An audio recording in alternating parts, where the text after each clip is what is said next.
তো যাই হোক, আজকে 1 ডিসেম্বর 2025, আমরা নতুন মাসের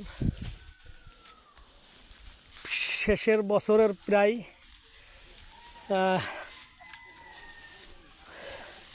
কথা বলতে পারছি, খুব কষ্ট হচ্ছে। বিসেল স্টক করতেছি। আমাদের শ্রদ্ধেয় সম্মানিত হাজী সাহেব সকালে আমাদের পঞ্চম প্রজেক্টের ভুট্টো লাগায় কমপ্লিট করে আসছি, এবং ওখান থেকে এসে আবার কাজ শুরু করে দিয়েছে। ওই যে ওনার ঘাম শুধু চোখ দিয়ে না, নাক দিয়ে, কপাল দিয়ে, সব জায়গা দিয়ে বেয়ে বেয়ে পড়তেছে। হ্যাঁ, ওরা তো কোনো কাম নাই। তো এখন উনি তো ঘামই ঠেকাবি না, তারা এসির মধ্যে চাইয়া দেখে এরকম এটা ভাইরাল হওয়ার জন্য।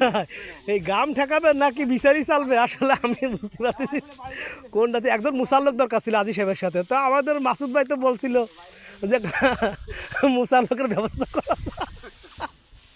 তো মাসুদ ভাইয়ের দরকার ছিল এই সময়, এই আমাদের এই অন্তিম সময়ে সেই লোকের কোনো খবর নাই, খালি আমাদেরকে আশ্বাস দেয়। যাই হোক, আমরা সুখ দুঃখের মধ্যেই আছি। তো আপনারা দোয়া করবেন না, আমরা যেন বাকি কাজগুলো শেষ করে দ্রুত ঢাকার দিকে আসতে পারি। ধন্যবাদ সবাইকে।